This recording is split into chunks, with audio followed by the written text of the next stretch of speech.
Some of us have described it as the most useless meeting ever, because there is no agenda. And I mean, obviously that's tongue-in-cheek, because it is very, very wonderful. And I think the Lord always does something special, unexpected, unpredictable. But from a meeting point of view, you know, usually people have an agenda and they have certain outcomes and purposes that they have in mind. But our gathering is simply to just listen and obey. And most of us don't have a very good idea of what God is going to do. And so we always start out and have quite a long period of time of just being silent before the Lord, and of allowing us to share then what the Lord is speaking to us. And when there's a consensus, and that usually actually we arrive at fairly quickly because we trust each other, and the Spirit is, the witness of the Spirit I think is resonating in our spirits, then we'll move on something. And we'll do something, whatever it is that the Lord is asking us to do, and then we'll listen some more. And so that's pretty much the pattern over a period of a few days, and it really is a wonderful time, but not like anything we've experienced. I think there in that then there's a lot of submission to the Lord and to what the Lord is desiring, His agenda, and there's a lot of submission to each other, trusting each other, because you know not all the time do we think everything is as important as somebody does, but we'll trust each other and we'll engage in it. And for me, that's been a very beautiful experience. I think really walking in that trust with the Lord, walking in trust with other people.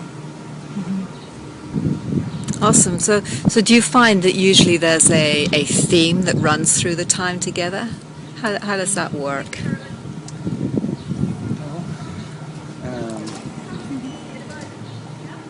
I guess perhaps yes and no. Earlier on, it seemed as though this theme of surrender seemed to appear quite often. It's something that everybody as individuals, as part of that group, had to do.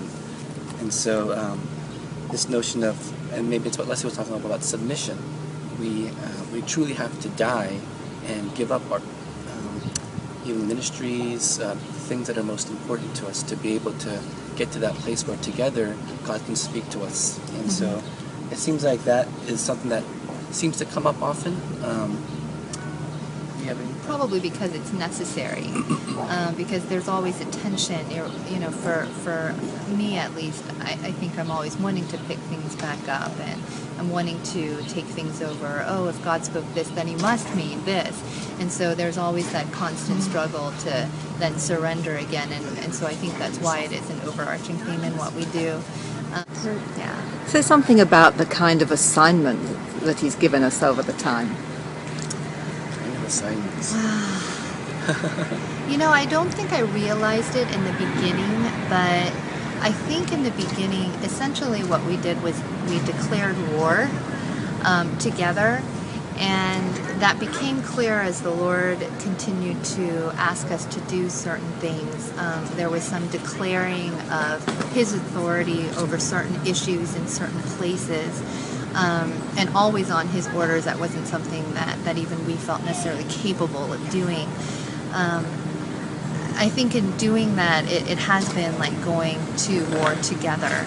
And it seems as though this sort of battle aspect has been in the backdrop very often, the spiritual battle. And one of the phrases that seems to come out often is this notion of spiritual intelligence, where maybe like in a war setting, there's a strategic revelation or information that you get about the nature of the enemy, about what needs to be done. And as we get this spiritual intelligence from corporate listening and prayer together, a lot of times it's pretty wacky stuff, and we will act on that prophetic intelligence after we sort of collectively talked about it, said this is the direction we need to go.